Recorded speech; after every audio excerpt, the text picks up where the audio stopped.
ভাই আজকে শুরু করি। আজকে টপিক হলো তাপগতিবিদ্যা।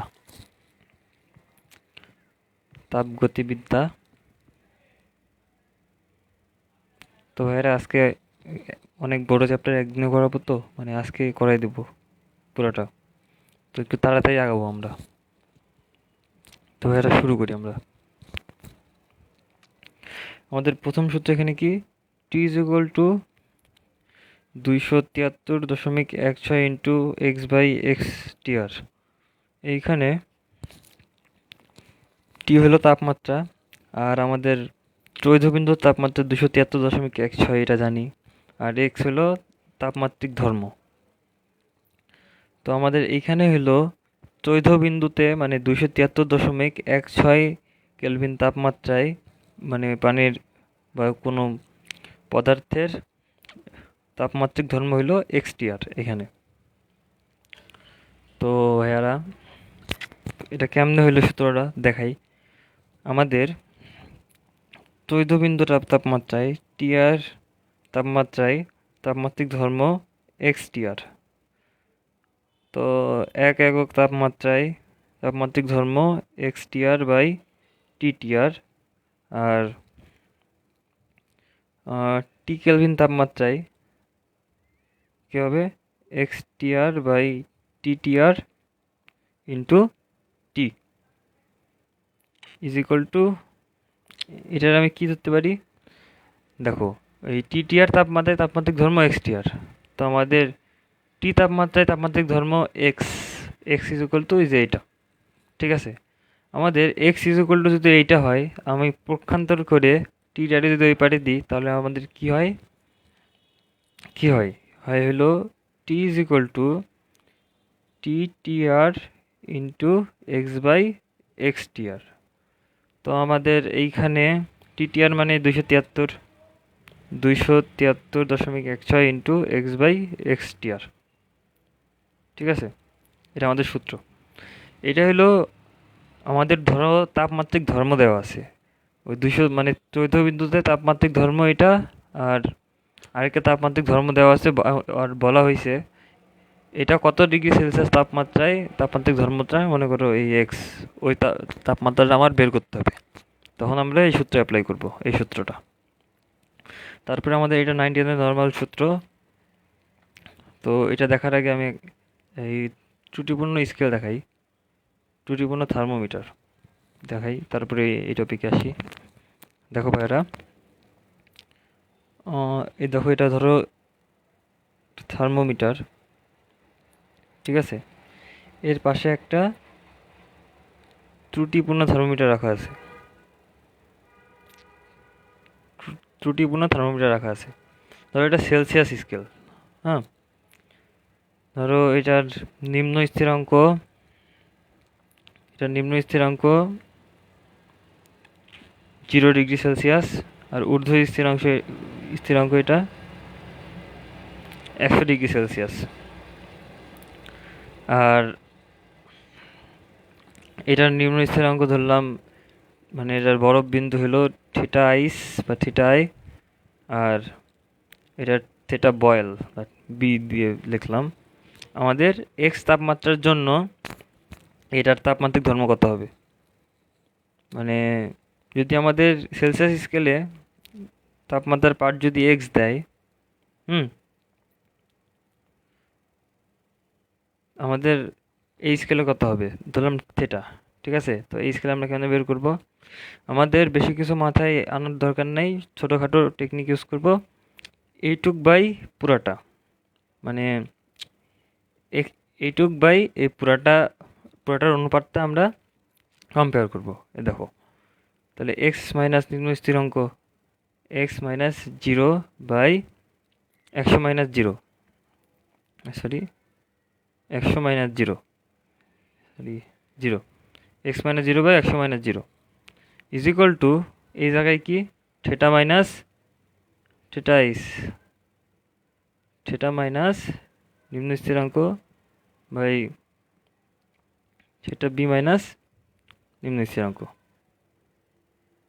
বুঝলা, এইটুকু আমরা আমাদের তুলনা করতে হবে, এভাবে আমরা ত্রুটিপূর্ণ থার্মোমিটারের হিসাব করতে পারি। ঠিক আছে, তো আমাদের এইখানে আমরা যেরকম ওই ত্রুটিপূর্ণ থার্মোমিটারের হিসাব করলাম, ঠিক একইভাবে আমরা এই জায়গায় বিভিন্ন স্কেলের হিসাব করব। এই আমাদের অনেক ধরনের স্কেল আছে, তার মধ্যে আমরা এই সেলসিয়াস, ফারেনহাইট আর কেলভিন স্কেলটাই পড়ি, আমাদের বইগুলোয় দেওয়া থাকে। তো এগুলোর বাইরে আমাদের জানার দরকারও নেই এখন। তো C/100 মানে C/100, F-32/180, K-273/100। তো এটা হইলো এই সেলসিয়াস স্কেলের ক্ষেত্রে সেলসিয়াস স্কেলের তাপমাত্রা মাইনাস সেলসিয়াস স্কেলের নিম্ন স্থিরাঙ্ক কত, 0 ডিগ্রি। তো এটা 0 লিখি নাই। আর নিচে কি, নিচে হইলো পুরো স্কেলের ঊর্ধ্ব স্থিরাঙ্ক বাই বিয়োগ নিম্ন স্থিরাঙ্ক। তো ঊর্ধ্ব স্থিরাঙ্ক বিয়োগ নিম্ন স্থিরাঙ্ক করলে কত হয়, 100। তো একইভাবে এগুলোও একইভাবে করা হয়েছে, ঠিক একইভাবে এই অনুপাতগুলো লেখা হয়েছে।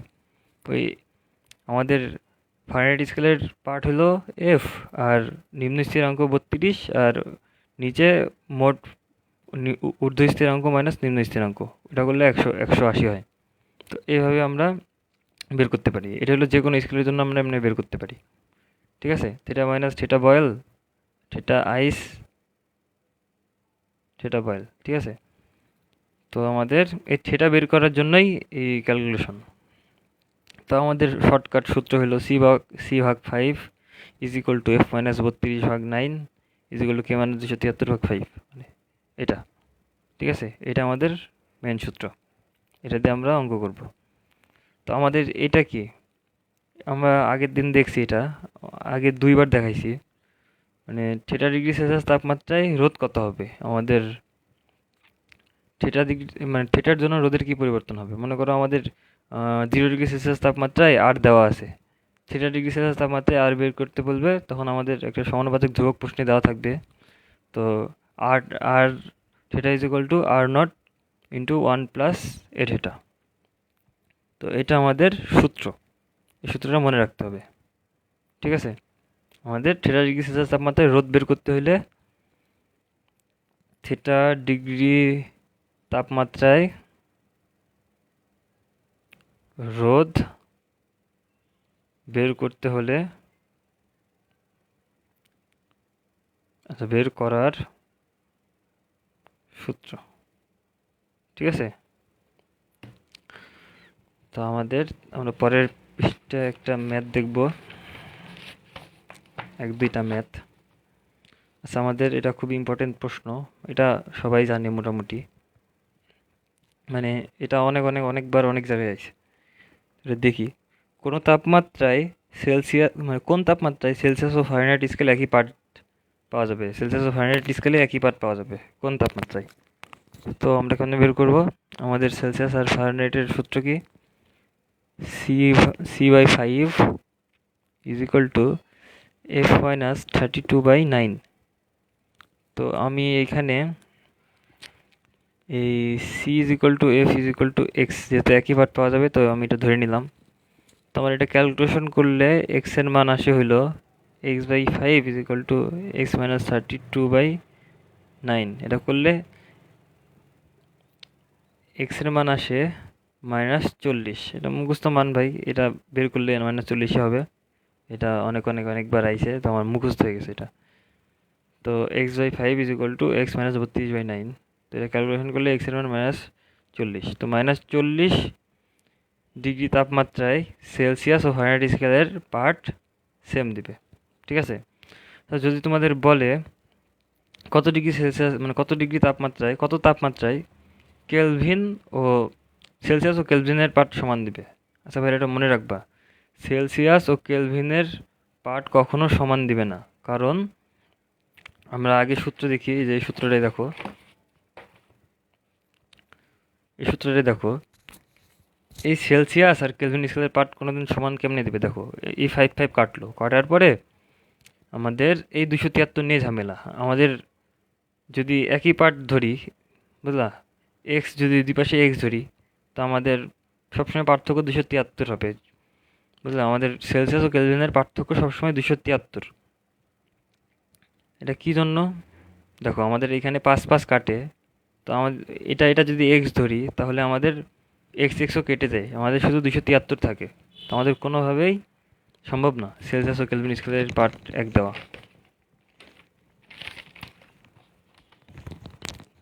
বুঝছো এরা? সেলসিয়াস ও কেলভিন স্কেলের পার্ট কখনো সমান হতে পারে না, এক দিতে পারে না। এখানে পার্থক্য 273 থেকেই যায়। তারপরে আমাদের যদি বলে ফারেনহাইট কত কত ডিগ্রি সেলসিয়াস আপনাদের ফারেনহাইট ও কেলভিন স্কেলের পার্ট সমান দেবে, তখন আমরা Fahrenheit is equal to kelvin is equal to X ধরি। ধরার পরে এখন লিখি সূত্রটা, F minus 32/9 X minus 32/9 is equal to X minus 273/5। এটা ক্যালকুলেশন করলে এক্সের মান আসে হইল 574.25 বা 75 এরকম একটা মান আসবে। তো তখন এই তাপমাত্রার জন্য ফারেনহাইট ও কেলভিন স্কেলের মান সমান। মুখস্থ করে রাখবা, প্রশ্নে আসলে যেন একবারে মারতে পারো, অঙ্ক করা না লাগে। তো তারপরে আমরা আরেকটা ম্যাথ দেখি।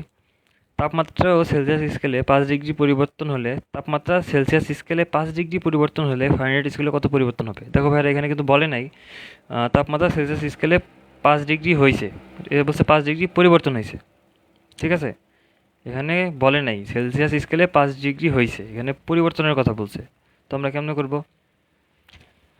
তো ভাইরা আমরা এইখানে সূত্র লিখি। আমাদের এখানে সূত্রটা হলো c/5 is equal two f minus 32/9। হ্যাঁ, তো এইখানে আমাদের দেখো এই সূত্রে আমাদের এখানে কী বলছে? পরিবর্তন বলছে। তো আমরা দুইটা তাপমাত্রা ধরে নেব। প্রথমে C1 তাপমাত্রার জন্য, মানে এই তাপমাত্রার জন্য সূত্র লিখি f1 মাইনাস 32/9, আর C2 তাপমাত্রার জন্য C2/5 is equal two f2 minus 32/9। ঠিক আছে ভাইরা?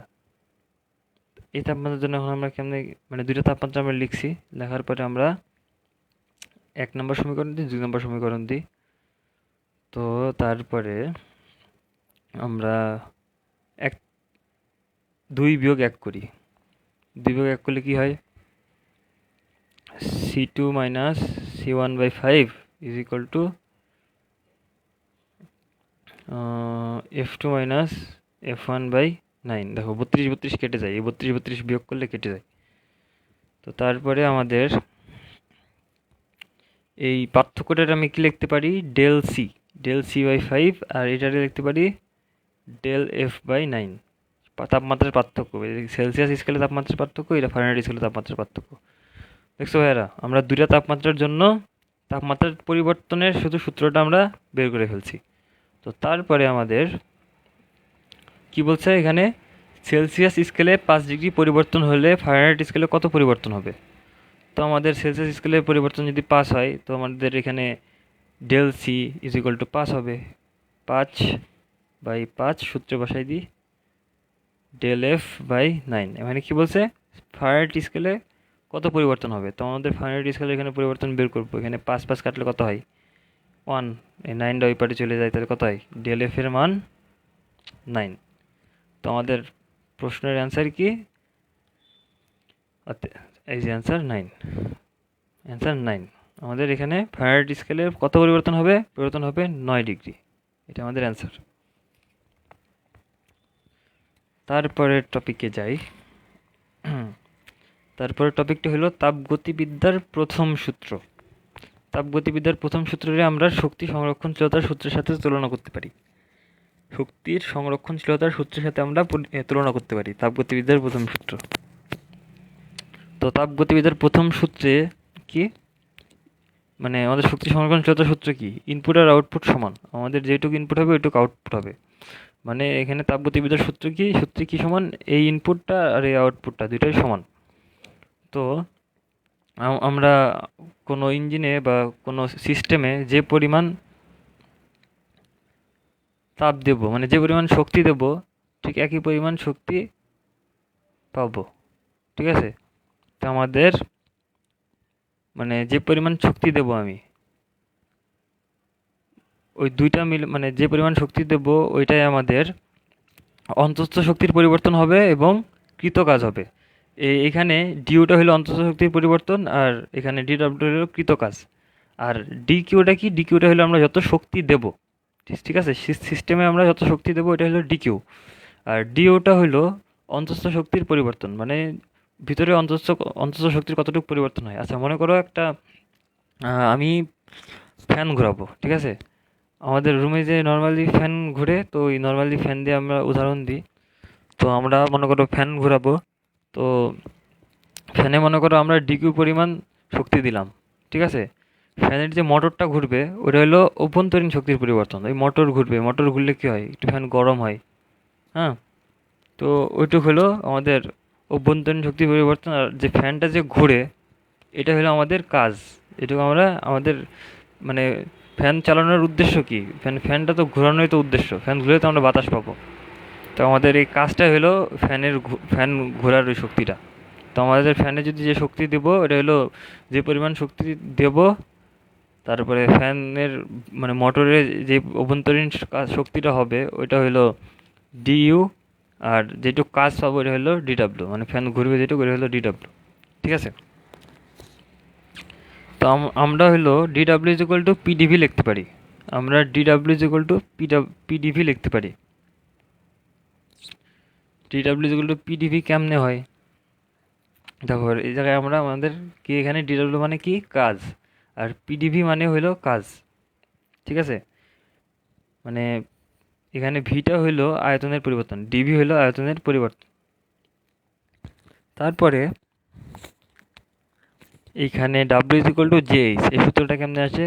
আমরা আগে দেখছি কৃত কাজ হলো তাপশক্তির সমানুপাতিক। এখানে কৃত কাজ এটা হলো তাপশক্তি, কৃত কাজ তাপশক্তির সমানুপাতিক, যে হইলো ধ্রুবক, ঠিক আছে।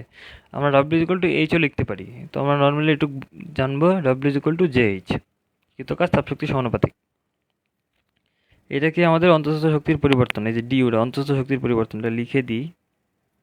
অন্তঃস্থ শক্তির পরিবর্তন, এটা কৃত কাজ, আর এটা গৃহীত শক্তি, গৃহীত শক্তি, এটা গৃহীত শক্তি, ঠিক আছে। তারপরে আমরা কি করব? তারপরে আমরা করব একটা ছক দেখব। ছকটা কি বলে দেখো ভাইরা, এইখানে ডিকিউ কখন পজিটিভ কখন নেগেটিভ হবে, ডিউ কখন পজিটিভ কখন নেগেটিভ হবে, এইগুলো এখানে বলা হয়েছে। তো এইখানে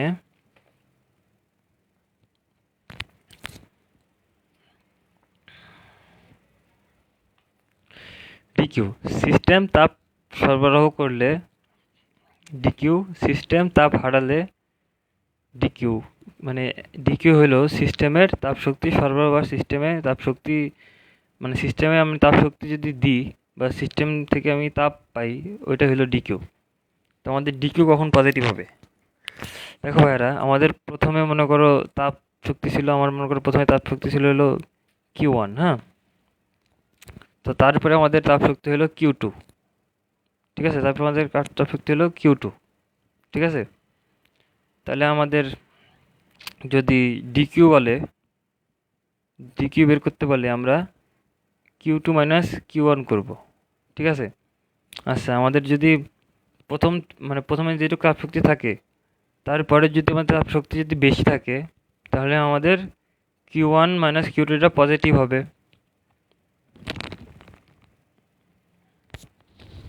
অবশ্যই পজিটিভ হবে, তাই না?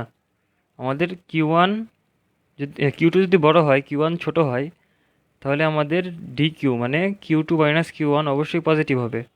আর যদি আমাদের Q1 ছোট মানে আমাদের যদি Q1 বড় হয়, Q2 ছোট হয়, তাহলে আমাদের এই পার্থক্যটা অবশ্যই নেগেটিভ হবে। তো ঠিক ঠিক একইভাবে আমাদের এখানে বলা হয়েছে সিস্টেমের তাপশক্তি সরবরাহ করলে এটা পজিটিভ হবে, ঠিক আছে। আমাদের প্রথমে Q1 আছে, আমরা যদি তাপশক্তি সরবরাহ করি তাহলে আমাদের Q2 বেশি হবে, ঠিক না? তাপ শক্তি বেশি হবে না? তো তখন আমাদের যদি ডিকিউ বের করতে বলে, তখন আমাদের Q2 মাইনাস Q1 করবো আমরা, তখন আমাদের পজিটিভ মান আসবে। তো আমাদের সিস্টেম তাপ শক্তি সরবরাহ করলে এটা পজিটিভ হবে। আর যদি তাপ হারায়, আমাদের মনে করো প্রথমে যেটা আছে, তারপর আমরা পরে যে তাপটা পাবো ওটা যদি আমাদের আগেরটার চেয়ে কম হয়, তখন আমাদের এটা নেগেটিভ হবে। মনে করো আমাদের প্রথমে Q1 আছে, পরে আমাদের তাপ শক্তি হলো Q2। তো আমাদের Q1 আর Q2 যদি Q2 মাইনাস Q1 করি, তাহলে আমরা নেগেটিভ মান পাবো, যেহেতু আমরা পরে তাপ শক্তি হারাইছি। ঠিক আছে? তো আমাদের Q2 minus Q1 is equal two negative মান আসবে। ঠিক আছে? তো একইভাবে এগুলো আমরা হিসাব করব। সিস্টেমের অভ্যন্তরীণ শক্তি যদি বৃদ্ধি বৃদ্ধি পায়, তাহলে আমাদের পজিটিভ মান আসবে। সিস্টেমের অভ্যন্তরীণ শক্তি যদি হ্রাস পায়, তাহলে আমাদের নেগেটিভ মান আসবে। ঠিক আছে? আমাদের সূত্রটা কি এখানে? সূত্রটা হলো DQ is equal to DU plus DW. এখানে সিস্টেমের অভ্যন্তরীণ শক্তি এটা ডিইউ। ঠিক আছে? আমাদের যদি সিস্টেমে তাপ আমরা দিই, তাহলে আমাদের সিস্টেমের অভ্যন্তরীণ শক্তি মানে অভ্যন্তরীণ যে কাজটা হবে ওটা পজিটিভ হবে, তাই না? আর যদি আমাদের সিস্টেম থেকে তাপ শক্তি আমরা হারাই, তাহলে আমাদের সিস্টেমের কাজগুলোও নেগেটিভ হবে, অভ্যন্তরীণ শক্তিও হ্রাস পাবে। আচ্ছা, আমরা একটা ম্যাথ দেখি, ম্যাথ দেখলে বুঝতে পারবো। ম্যাথটা দেখি। কোনো সিস্টেম পরিবেশ থেকে 800 জুল তাপ শক্তি শোষণ করায় এর অন্তঃস্থ শক্তি 500 জুল বৃদ্ধি পায়। ঠিক আছে? সিস্টেম দ্বারা পরিবেশের উপর কৃত কাজের পরিমাণ কত? কোনো সিস্টেম পরিবেশ থেকে 800 জুল তাপ শক্তি শোষণ করে। এখানে তাপ শক্তি শোষণ করে, সব তাপ শক্তি শোষণ কে করে? এখানে তাপ শক্তি শোষণ করে DQ. DQ is equal two 800 joule. তারপরে অন্তত শক্তি 500 জুল বৃদ্ধি পায়। অন্তত শক্তি মানে কি? আমাদের ডিইউ আমরা আগে পড়ছি, 500 জুল। তারপরে কি বলছে? সিস্টেম দ্বারা পরিবেশের উপর কৃতকাজের পরিমাণ কত? আমাদের কৃতকাজের মান বের করতে বলছে। আমাদের কৃতকাজ কেন বের করবো? আমরা সূত্র কি জানি? DQ is equal to DU plus DW. তো আমাদের এখানে ডিডাব্লিউটা বের করতে বলছে, কৃতকাজ। ডিডাব্লিউ ইজ ইকুয়াল টু কী হবে? ডিডাব্লিউ ইজ ইকুয়াল টু এটা ওই পারে যাবে, ডিকিউ মাইনাস ডিইউ। তো আমাদের মান বসাই, 800 মাইনাস 500 কত হয়? 300 জুল। এই 300 জুল অ্যান্সার। ঠিক আছে? আমাদের ডিকিউ আর ডিউ এর মান দেওয়া আছে, ডিডাব্লিউ বের করতে হবে। নর্মালি বসাই দিলাম অ্যান্সার। তারপরে আমরা তাপগতিবিদ্যার বিভিন্ন সূত্র ও তাপীয় ক্রিয়া দেখব। তাপগতিবিদ্যার বিভিন্ন সূত্র ও তাপীয় ক্রিয়া। তো তাপগতিবিদ্যার বিভিন্ন সূত্র তাপীয় ক্রিয়া দেখার আগে আমি অল্প কিছু টপিক দেখাবো। আচ্ছা, আমাদের সমচাপ প্রক্রিয়া প্রথমে দেখবো আমরা। সমচাপ প্রক্রিয়া। সমচাপ প্রক্রিয়া সমচাপ প্রক্রিয়া আচ্ছা, আমাদের সমচাপ প্রক্রিয়ায় চাপ সেম থাকে। সমচাপ প্রক্রিয়ায় চাপ সেম থাকে। এখানে নামই সমচাপ, মানে চাপ সমান, চাপ সেম থাকবে। তাহলে আমাদের ডিপি মানে চাপের কোনো পরিবর্তন হবে না। P2 minus P1 is equal two 0। ঠিক আছে? তো আমাদের এটার গ্রাফটা কেমন হবে? এটার গ্রাফটা হবে পি ভার্সেস ভি। গ্রাফটা হবে, চাপের যেহেতু কোনো পরিবর্তন হয় নাই, শুধু শুধু আয়তন বাড়ছে, এইভাবে চলে যাবে। ঠিক আছে? বিভিন্ন পয়েন্টে এইভাবে সোজা চলে যাবে, আয়তন শুধু বাড়ছে কিন্তু চাপের কোনো পরিবর্তন হয় নাই। তো আমাদের এই তাপ গতিবিদ্যার প্রথম সূত্র এখানে অ্যাপ্লাই করলে কী হবে? DQ is equal to DU plus PDV. হ্যাঁ, তো এখানে এই কনসেপ্ট দেখো, এখানে চাপের কোনো পরিবর্তন হয় নাই, তো চাপটা ওইভাবেই থাকবে।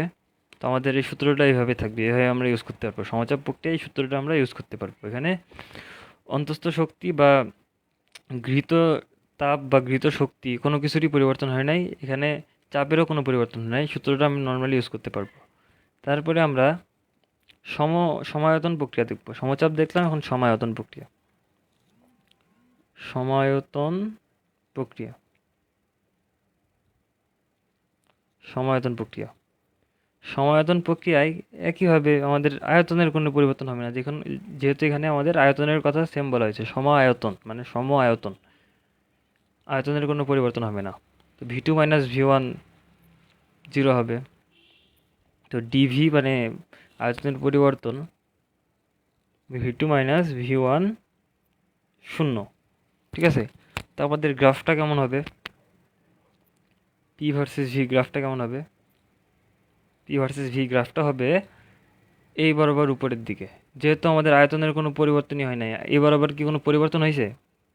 সেহেতু আমাদের এই আয়তন এমনিই চলতে থাকবে, আয়তন সেম থাকবে, আয়তন এই জায়গায় থাকবে, কিন্তু আমাদের এই চাপটা বাড়বে, চাপটা আমাদের বাড়বে, কিন্তু আমাদের আয়তনের কোনো পরিবর্তন হবে না, আয়তন এই জায়গায় সেম থাকবে। ঠিক আছে, এটা হলো আমাদের বিভিন্ন পয়েন্টে সেমই থাকবে।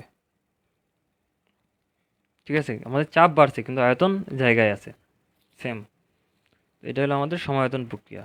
ঠিক আছে, দেখো ভাইরা, সমায়তন প্রক্রিয়া যদি আমরা এই তাপগতিবিদ্যার সূত্রটা ইউজ করি, DQ is equal to DU plus PDV use করি, দেখো এখানে আমাদের কি ডিভি মানে চাপের আয়তনের পরিবর্তন শূন্য, আয়তনের কোনো পরিবর্তনই হয় মানে আয়তনের পরিবর্তন হয় নাই, আয়তনের পরিবর্তন শূন্য।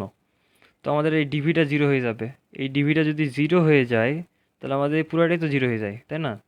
তো আমাদের এখানে DQ is equal to DU, আমাদের এটা জিরো হয়ে যায়। তো আমাদের এখানে মনে রাখতে হবে সমায়তন প্রক্রিয়ায় কাজ শূন্য। তো পিডিভি মানে তো কাজ, কাজ শূন্য। আর একটা কথা মনে রাখবো, আমাদের স্মরণ না হলে তো কাজ হয় না। তার মানে আমাদের এখানে আয়তনের পরিবর্তনই তো হয় নাই, মানে আমাদের স্মরণই তো হয় নাই। তাহলে আমাদের এখানে কি কোনো কাজ হবে? কোনো কাজ হবে না। তো আমাদের এখানে এটা লিখে দিই, সমায়তন প্রক্রিয়ায় কাজ শূন্য, সমায়তন প্রক্রিয়ায় কাজ শূন্য। ঠিক আছে, কাজ হয় না, কাজ ইকুয়াল টু শূন্য। তো সমায়তন দেখলাম, তারপর আমরা দেখবো সমষ্ণ প্রক্রিয়া। সমষ্ণ, সমষ্ণ প্রক্রিয়া মানে উষ্ণতার কথা বলেছে, সমষ্ণ, দেখো একটা উষ্ণ উষ্ণ কথা আছে এখানে। তো আমাদের এখানে তাপ, উষ্ণতা মানে কি, মানে উষ্ণতা মানে শুকনা বা তাপমাত্রা এরকম কিছু একটা বোঝায়, তাপ তাপ বিষয় আসে। তো এখানে সমষ্ণ প্রক্রিয়া আমাদের তাপের কোনো পরিবর্তন হবে না, সমষ্ণ প্রক্রিয়ায় তাপের কোনো পরিবর্তন হবে না। লিখি সমষ্ণ প্রক্রিয়া,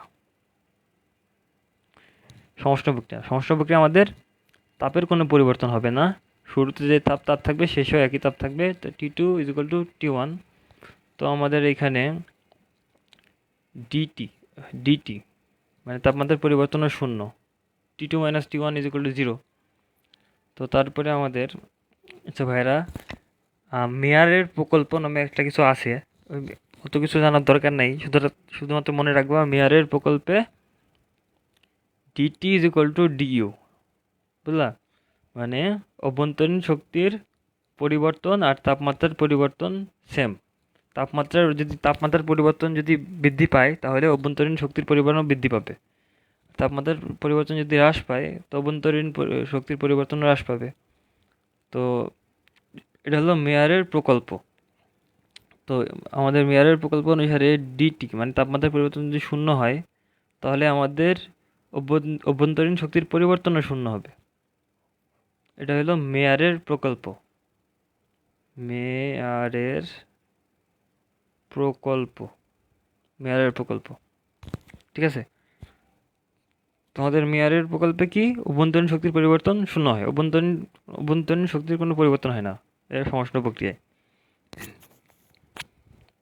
তো আমাদের সমষ্ণ প্রক্রিয়ার গ্রাফটা দেখি আমরা। সমষ্ণ প্রক্রিয়ার গ্রাফটা হলো, যেহেতু আমাদের এখানে তাপ চাপ কোনোটাই স্থির নাই, তাপমাত্রা এখানে এখানে চাপ ও আয়তন কোনোটাই স্থির নাই, সেহেতু এটা আয়তাকার অধিবৃত্তের মতো একটা গ্রাফ আসবে, ভি পি। ঠিক আছে, আয়তাকার অধিবৃত্ত, আয়তাকার অধিবৃত্তের মতো গ্রাফটা আসবে। ঠিক আছে, যেহেতু আমাদের এখানে চাপ আর আয়তনের মানে এখানে বলা হয় না যে চাপ আর আয়তন কোনোটা স্থির থাকবে, এই কারণে দুইটাই বাড়তে আছে, এই কারণে এটা এদিক বাড়তেছে, এটা এদিক বাড়তেছে। ঠিক আছে, এই কারণে এই গ্রাফটা এরকম হলো। ঠিক আছে, তো আমরা কি জানলাম এখানে?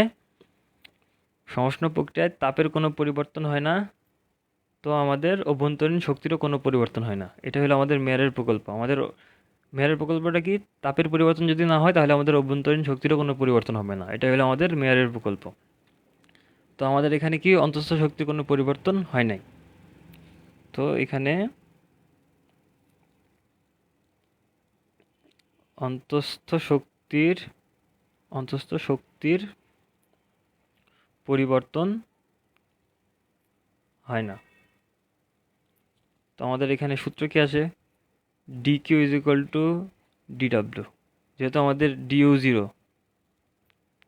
হ্যাঁ, এখানে আমাদের D Q is equal to D W আসে। তো আমাদের সমষ্ণ প্রক্রিয়ায় Q is equal to W লেখা যায়। ঠিক আছে, সমষ্ণ প্রক্রিয়া আমাদের Q is equal to W লেখা যায়। দেখো ভাইরা, সমষ্ণ প্রক্রিয়া আমাদের Q is equal to W লেখা যায়, যেহেতু আমাদের অভ্যন্তরীণ শক্তির পরিবর্তন শূন্য। আমাদের অভ্যন্তরীণ শক্তির পরিবর্তন শূন্য কী কারণে? কারণ আমাদের তাপমাত্রার কোনো পরিবর্তন হয় না। তাপমাত্রার পরিবর্তন না হলে আমাদের অভ্যন্তরীণ শক্তিরও পরিবর্তন হয় না। ঠিক আছে, এই কারণে আমাদের D Q is equal to D W হইল। এটা হলো আমাদের সমষ্ণ প্রক্রিয়া। ঠিক আছে, তো হ্যাঁ, এই সমষ্ণ প্রক্রিয়া দিয়ে আমাদের সূত্র আসে, অনেকগুলো সূত্র আসে। তো সমষ্ণ প্রক্রিয়া থেকে আমরা কাজ বের করব। এটা কেমনে বের করব? দেখো ভাইরা, এই পেজে দেখাই। আমাদের সমষ্ণ প্রক্রিয়া আমরা কী বের করছিলাম? D Q is equal to D W. হ্যাঁ, তো আমাদের ডি ডাব্লিউ মানে কি? পিডিভি। আগে দেখছি, মানে কাজ মানে তো ওই যে এটা পিডিভি। ডি ডাব্লিউ মানে তো পিডিভি। তো আমরা এটা কেমনে বের করব? W is equal two PDV. তো আমাদের এটা ভি টু, এটা ভি ওয়ান। ঠিক আছে, W is equal two PDV, এটা ভি টু, এটা ভি ওয়ান। না, আয়তনের পরিবর্তন, আয়তনের পরিবর্তনের কারণে তো কাজটা হবে। এই আয়তনের পরিবর্তনটা হলো ভি ওয়ান থেকে ভি টু পর্যন্ত। এই কারণে আমরা ইন্টিগ্রেশন করে আমরা সূত্রটা বের করব। তারপরে আমাদের কি করতে হবে? V two by V one integration. আচ্ছা, আমরা একটা সূত্র জানি না, PV is equal to N R T, জানি না? PV is equal to N R T. তো আমাদের এটা হলো কেমিস্ট্রির সূত্র, কেমিস্ট্রি ফার্স্ট পার্টের সূত্র, মানে কেমিস্ট্রি না, সেকেন্ড পার্টের প্রথম অধ্যায়ের একটা সূত্র। এটা ফিজিক্সেও আছে অনেক জায়গায়। তো এই সূত্রটা একটু মনে রাখবা, PV is equal to N R T. ঠিক আছে, এটা হলো চাপ, এটা আয়তন, এটা হলো মোল সংখ্যা, এটা হলো একটা ধ্রুবক, ধ্রুবক মান, এটা হলো তাপমাত্রা। তো আমাদের পি ইজ ইকুয়াল টু কী আসে? P is equal to N R T by V, এটা আসে না? তো আমাদের কী লিখতে পারি? P is equal to N R T by V into DV. হ্যাঁ, তো আমাদের এখানে দেখো, এখানে এন আর টি, এটা ধ্রুবক, এটা বাইরে চলে আসবে। এন আর টি বাইরে চলে আসলো, এখানে ভি টু ভি ওয়ান লিখলাম। তো আমাদের ডিভি বাই ভি, এটার বের করতে, এটার ইন্টিগ্রেশন করতে হবে। আমাদের এটার ইন্টিগ্রেশন করলে কেমন কেমন কি আসে? ইন্টিগ্রেশন করলে আসে হলো N R T ln V two by V one. ঠিক আছে, এটা ইন্টিগ্রেশন করলে এরকম কিছু একটা আসে। তো আমাদের বেশি ক্যালকুলেশন মনে রাখার দরকার নেই, আমাদের সূত্রটা মনে রাখলেই হবে। আমাদের ডিউতে এত কঠিন কিছু আসে না, আমাদের সূত্রের প্রতিপাদনটার জন্য এসব কিছু আসে না। আমাদের সূত্রটা খালি মনে রাখবা, সূত্রটা দিয়ে ম্যাথ করবো আমরা। তো আমাদের W is equal to N R T ln V two by V one, এই সূত্রটা মনে রাখবা। N R T is equal to ln V two by V one. তো এই দেখো, আমরা এখানে কিছু সূত্র লিখছিলাম, এই সূত্রতে দেখো, এটা হলো রুদ্ধতাপীয় প্রক্রিয়ার সূত্র। ঠিক আছে, এটা হলো রুদ্ধতাপীয় প্রক্রিয়ার সূত্র, রুদ্ধ তাপীয় প্রক্রিয়ার সূত্র। ঠিক আছে, তো ভাইরা এই দেখো, P one V one is equal to P two V two, এটা কেমন হইলো? একটু আগে আমি বলছিলাম না, PV is equal to N R T. তো এইখানে এন আর টি, এই তিনটায় যদি আমরা ধ্রুবক মনে করি, এন আর টি যদি ধ্রুবক হয়, তো আমাদের পিভি ইজ ইকুয়াল টু ধ্রুবক হয়ে যায়, PV is equal to constant হয়ে যায়, কনস্ট্যান্ট। তো আমরা এই পিভি যদি কনস্ট্যান্ট হয় তাহলে আমরা এমনি লিখতে পারি P one V one is equal to P two V two. ঠিক আছে, এই যে PV is equal to NRT, এটাকে এনআরটি তিনটাই কনস্ট্যান্ট ধরি, পি আর ভি দিয়ে আমরা P one V one equal to P two V two লিখতে পারি। ঠিক আছে, এই যে P one V one equal to P two V two. ঠিক আছে, তারপরে আমরা এটুক পরে দেখব। তারপরে আমরা দেখব হলো সমষ্ট প্রক্রিয়া, না সমষ্ট রুদ্ধতাপীয় সবই দেখছি।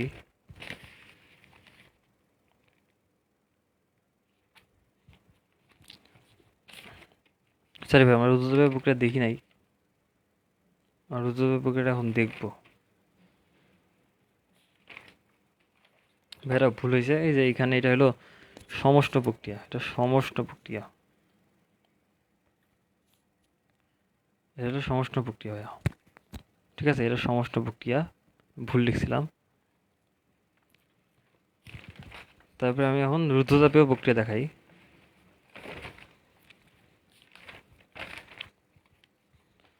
রুদ্ধতাপীয় প্রক্রিয়া,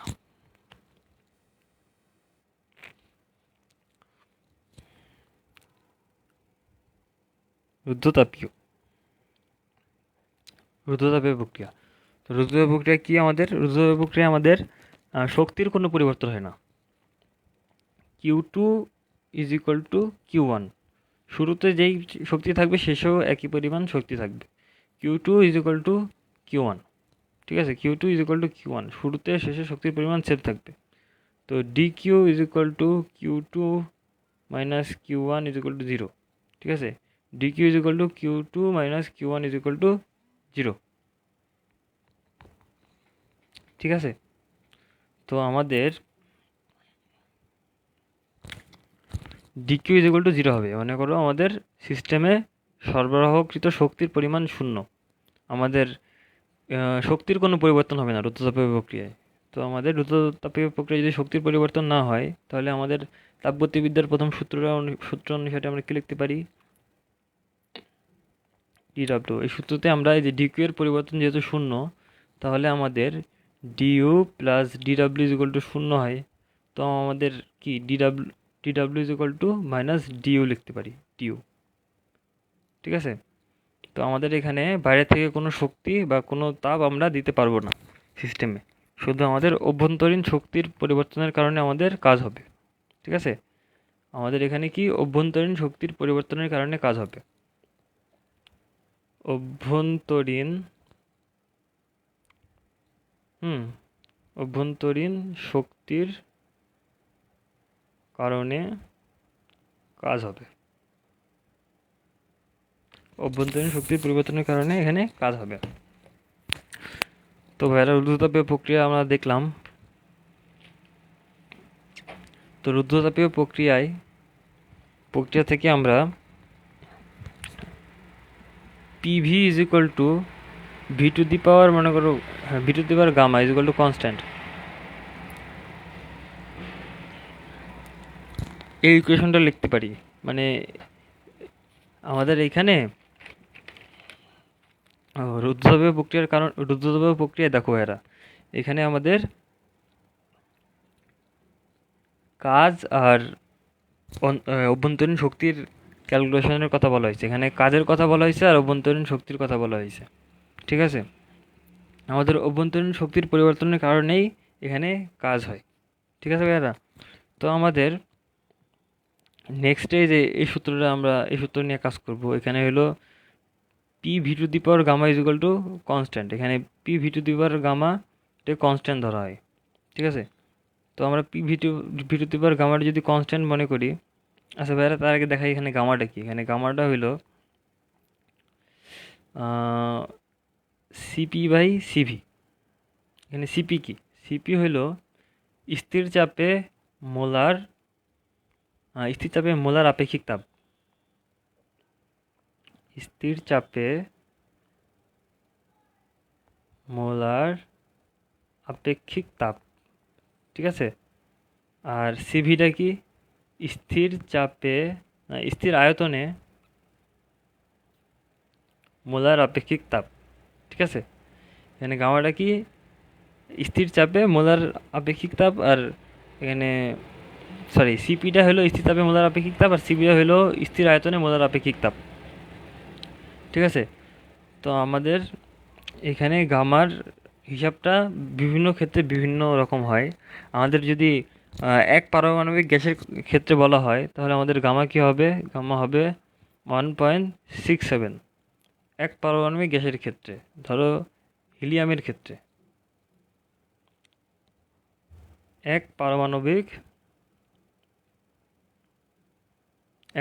গ্যাসের ক্ষেত্রে হবে হলো 1.67। দ্বিপারমাণবিক গ্যাসের ক্ষেত্রে হবে হলো গামা 1.4, যেমন হাইড্রোজেন, অক্সিজেন এগুলো দ্বিপারমাণবিক গ্যাসের ক্ষেত্রে। আর ত্রিপারমাণবিক গ্যাসে বা বহু পারমাণবিক গ্যাসের ক্ষেত্রে হবে হলো 1.3। ঠিক আছে, যেমন অ্যামোনিয়া NH4। ঠিক আছে, এটা হলো দ্বিপারমাণবিক গ্যাসের ক্ষেত্রে। এটা ত্রি ত্রিপারমাণবিক গ্যাস বা বহু পারমাণবিক গ্যাসের ক্ষেত্রে হবে হলো 1.3। ঠিক আছে, গামার মান 1.3 কখন হবে, যখন ত্রিপারমাণবিক বা বহু পারমাণবিক গ্যাসের কথা বলা হবে তখন গামার মান এরকম হবে। তো আমাদের PV to the power gamma যেহেতু কনস্ট্যান্ট, সেহেতু আমরা লিখতে পারি P1 V1 to the power gamma is equal to P2 V2 to the power gamma, যেহেতু কনস্ট্যান্ট বলা হয়েছে। তো তারপরে আমাদের যদি গামা কি তো আমরা জানি, গামা কি জিনিস সেটা তো জানি। আমাদের যদি তাপমাত্রা, আয়তন, তারপরে আবার তাপমাত্রা, চাপ, এগুলা দিয়ে যদি আমাদের ক্যালকুলেশন করতে বলে, এগুলা দিয়ে যদি ম্যাথ আসে তাহলে আমরা এগুলো সূত্র ইউজ করব। ঠিক আছে, এগুলা হলো মানে তাপের সাথে আয়তনের ক্ষেত্রে এটা ইউজ করব, তাপের সাথে চাপের কথা বললে আমাদের এটা ইউজ করব, তাপের সাথে আয়তনের কথা বললে আমরা এই সূত্র ইউজ করব। তো আমরা ভাই ম্যাথ দেখি, অনেক কিছু দেখলাম, ম্যাথ দেখি, ম্যাথ দেখলে বুঝতে পারবো। ম্যাথ দেখার আগে MCQ দেখি। আচ্ছা ভাইরা, সমষ্ণ প্রক্রিয়ায় যে ভৌত রাশিটি স্থির থাকে তাকে বলে কি, তাকে কি বলে? সমষ্ণ প্রক্রিয়ায় যে ভৌত রাশিটি স্থির থাকে তাকে কি বলে? তো সমষ্ণ প্রক্রিয়া আমাদের কি স্থির থাকে? আমাদের সমষ্ণ প্রক্রিয়ায় অন্তঃস্থ শক্তির পরিবর্তন হয় না, অন্তঃস্থ শক্তি স্থির থাকে। সমষ্ণ প্রক্রিয়া আমাদের অন্তঃস্থ শক্তির পরিবর্তন হয় না। দেখো ভাইরা, আমরা দেখাইছি সমষ্ণ প্রক্রিয়া আমাদের, এই যে সমষ্ণ প্রক্রিয়ায় তাপমাত্রার পরিবর্তন হয় না। তাপমাত্রার পরিবর্তন মানে কি? আমাদের অন্তঃস্থ শক্তির পরিবর্তন। তো আমাদের তাপমাত্রা যেহেতু পরিবর্তন হয় না, সেহেতু আমাদের অন্তঃস্থ শক্তির পরিবর্তন হয় না। তো আমাদের এখানে কি, সমষ্ণ প্রক্রিয়ায় অন্তঃস্থ শক্তির পরিবর্তন হয় না। ঠিক আছে, সমষ্ণ প্রক্রিয়ায় অন্তঃস্থ শক্তির পরিবর্তন হয় না। তারপরে এটা কি, তারপরে কি বলছে? তারপরে রুদ্ধতাপীয়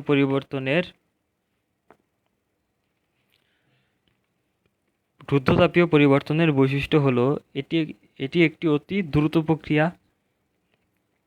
এটির পরিবর্তনে তাপমাত্রা স্থির থাকে। এই পরিবর্তনে পাত্রটি কুপরিবাহী হওয়া দরকার। দেখো ভাইরা, এখানে এটি একটি দ্রুত প্রক্রিয়া, এটা ঠিক আছে। রুদ্ধতাপীয় প্রক্রিয়া খুবই দ্রুত প্রক্রিয়া, এটা মনে রাখবা।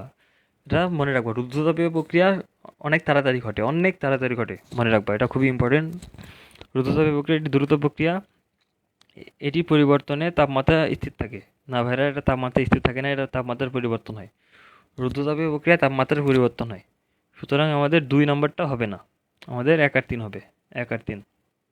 ঠিক আছে, এই পরিবর্তনে পার্টটি অবশ্যই কুপরিবাহী হওয়া লাগবে। আমাদের তাপমাত্রা যদি পরিবর্তন হয় তাহলে আমরা কি কুপরিবাহী রাখতে পারবো? রাখতে পারবো না, আমাদের অবশ্যই পরিবাহী রাখতে হবে। এই কারণে আমাদের এখানে মানে কুপরিবাহী রাখা দরকার।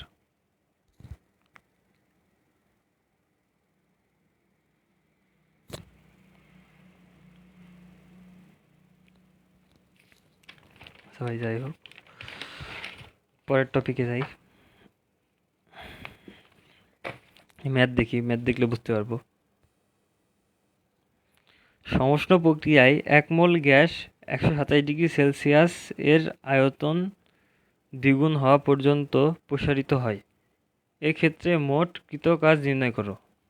আচ্ছা ভাইরা, অঙ্ক পড়ার আগে প্রথমটুক পড়ে আমরা মানে বুঝতে পারি সমষ্ণ প্রক্রিয়ায় এক মোল গ্যাস, মানে সমষ্ণ প্রক্রিয়ায় যখন আমাদের কাজ বের করতে বলবে, এখানে কি বলছে, মোট কৃত কাজের কথা বের করতে বলছে, মানে সমষ্ণ প্রক্রিয়ায় কৃত কাজের সূত্র কি?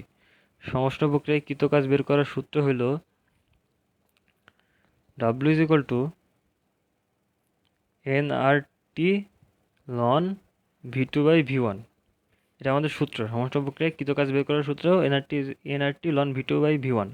একটু আগে দেখছি আমরা এই সূত্রটা। তো আমরা এখন কি করব, কেমনে বের করব? এখানে আমাদের ভি টু কত, এখানে 127 ডিগ্রি সেলসিয়াস তাপমাত্রায় আয়তন যদি দ্বিগুণ করা হয়, এখানে আয়তন যেহেতু দ্বিগুণ করা হয়েছে, প্রথমে V1 ছিল তারপরে V2 হয়েছে, প্রথমে ভি ছিল তারপরে দ্বিগুণ মানে কি 2V2, ঠিক আছে, দ্বিগুণ করা হয়েছে।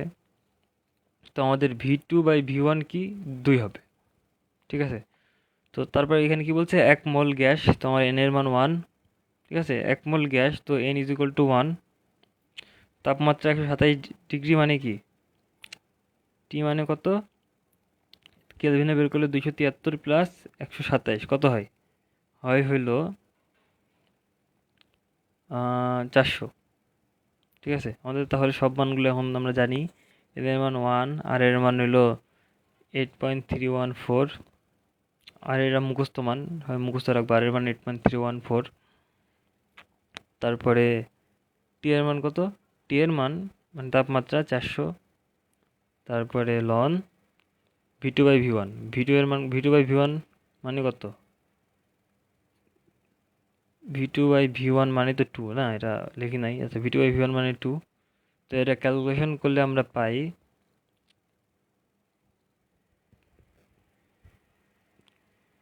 2304.64 জুল, 2304.64 জুল, ঠিক আছে। তারপরে তাপগতিবিদ্যার দ্বিতীয় সূত্র কার্নো ইঞ্জিন, ঠিক আছে। আচ্ছা ভাইরা, আমরা জানি না ওই শক্তির পরিবর্তন মানে তো কাজ, শক্তির পরিবর্তন মানে কাজ, ডাব্লু কি, শক্তির পরিবর্তন। তো আমাদের Q1/Q2 is equal two T2/T1। এটা কখন হয়, যখন আমাদের প্রত্যাবর্তী ইঞ্জিন বা কার্নো ইঞ্জিনের কথা বলা হবে। আমাদের কার্নো ইঞ্জিন আসলে কি, কার্নো ইঞ্জিনে আমাদের 100% কাজ হয়, মানে করো আমাদের কোনো অপচয় হয় না, যেটুকু আমরা ইনপুট দিব ওইটুকুই আউটপুট পাবো। তখন আমরা এই Q1/Q2 is equal two T1/T2 লিখতে পারবো। এটা আমাদের কখন হবে, এটা আমাদের হবে হলো প্রত্যাবর্তী বা কার্নো ইঞ্জিনের ক্ষেত্রে, প্রত্যাবর্তী বা কার্নো ইঞ্জিনের ক্ষেত্রে এটা হবে, ঠিক আছে। তো আমাদের কার্নো ইঞ্জিনটা কি, এটা আমাদের কি, এটা হলো আমাদের কার্নো ইঞ্জিন, ঠিক আছে। কার্নো চক্র কি, আমাদের প্রথমে একটা বিন্দু থেকে সমষ্ণ প্রক্রিয়ায় নেমে যাবে, তারপরে ওই বিন্দু থেকে রুদ্রতাপীয় প্রক্রিয়ায় নামবে, তারপরে আবার সমষ্ণ প্রক্রিয়ায় ব্যাক করবে, তারপরে আবার রুদ্রতাপীয় প্রক্রিয়ায় একই পয়েন্টে এসে পড়বে। এটা হলো আমাদের কার্নো ইঞ্জিন। প্রথমে কি সমষ্ণ প্রক্রিয়ায় নামবে, তারপরে রুদ্রতাপীয় প্রক্রিয়ায় নামবে, তারপরে আবার ব্যাক করবে, ঠিক আছে। সমষ্ণ রুদ্রতাপীয়, আবার সমষ্ণ, আবার রুদ্রতাপীয়, ঠিক আছে। আরে কালি শেষ হয়ে গেল। তারপরে আবার সমষ্ণ, আবার রুদ্রতাপীয়, ঠিক আছে।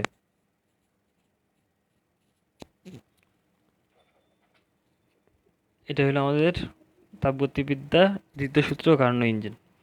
আর এটা হলো আমাদের ইফিসিয়েন্সি নির্ণয় করার সূত্র, মানে কর্মদক্ষতা। এটা is equal two Q2/Q1 is equal two into 100%, 1 minus Q2/Q1 into 100%, ঠিক আছে। এটা দক্ষতা নির্ণয় করার সূত্র। হ্যাঁ, তো আমরা ম্যাথ দেখলে বুঝতে পারবো কি বলছে ম্যাথে।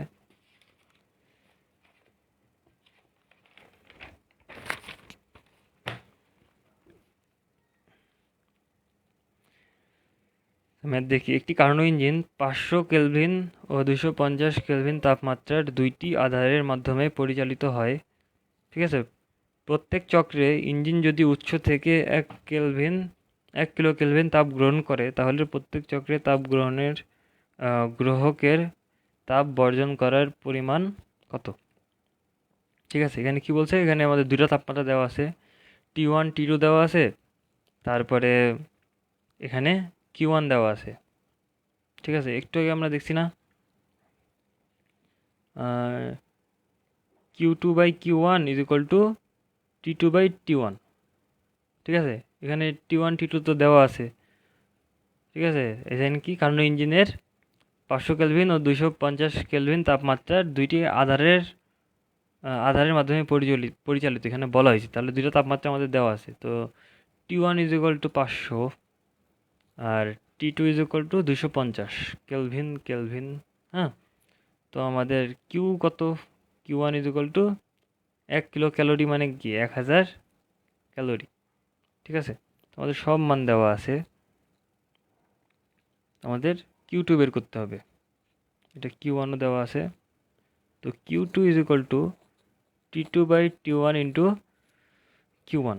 তো করলে কত হয়, 500/250 ইন্টু 1000 করলে হইলো 500।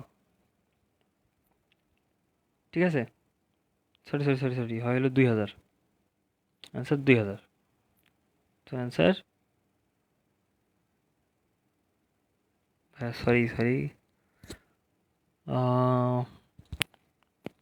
সরি ভাই, এখানে আমাদের Q1 বের করতে বলছে। হ্যাঁ, এখানে কি বলছে, উৎস থেকে 1 কিলো ক্যালোরি তাপ গ্রহণ করতে পারে। এখানে Q2 এর মান দেওয়া আছে, এখানে Q2 এর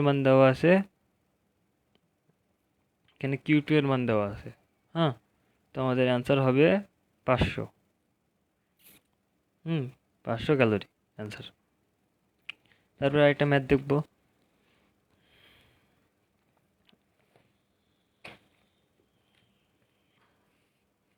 এখানে কি বলছে, একটি তাপীয় ইঞ্জিনের কর্মদক্ষতা 80%। মানে কি, ইটা ইজ ইকুয়াল টু 0.8। তারপরে তাপমাত্রা 127 ডিগ্রি সেলসিয়াস। তাপমাত্রা কত, টি ইজ ইকুয়াল টু কত, 127 ডিগ্রি সেলসিয়াস মানে কত, 400 কেলভিন। হ্যাঁ, উৎসের তাপমাত্রা কত, মানে আমাদের গ্রাহকের তাপমাত্রা দেওয়া আছে, উচ্চ তাপমাত্রা বের করতে হবে। উৎসের তাপমাত্রা মানে কত, T1 T2 দেওয়া আছে, T1 বের করতে হবে। T1 কত, তো আমাদের এখানে আমাদের সূত্র কি, 1 মাইনাস T2/T1 ইন্টু 100। ঠিক আছে, তো এটা করলে আমি T1 পাই,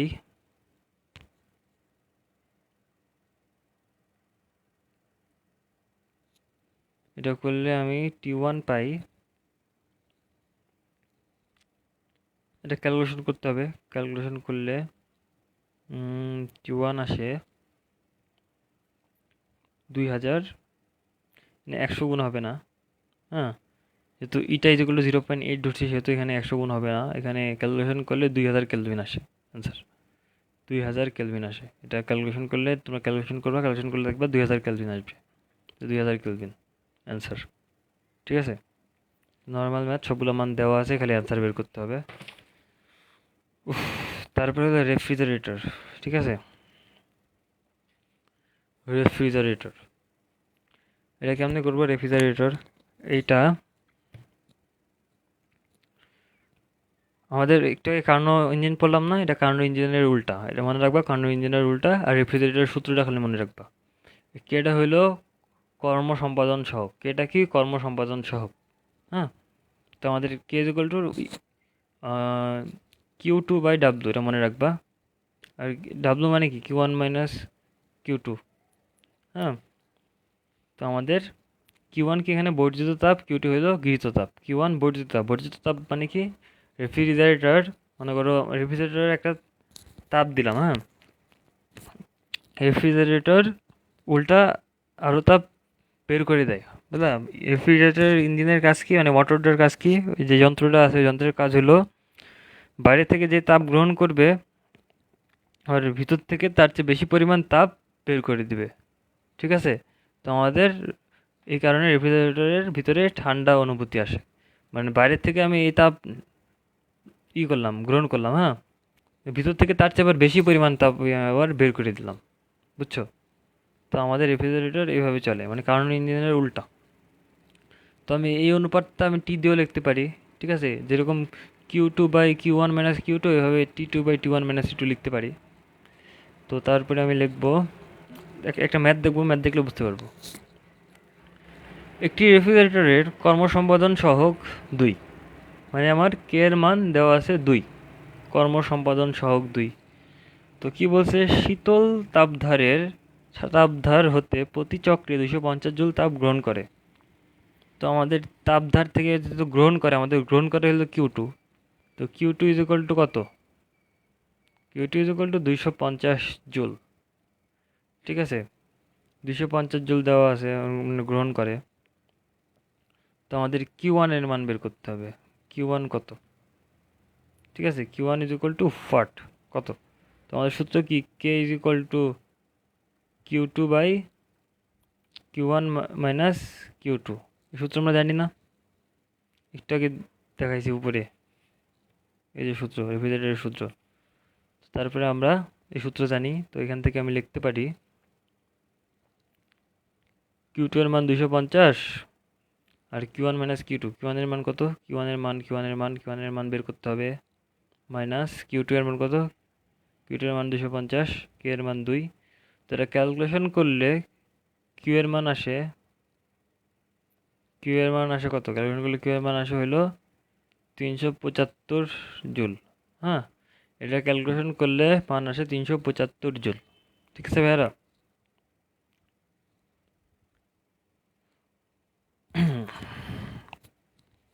ঠিক আছে, এই যে Q1 এর মান আসে 375 জুল।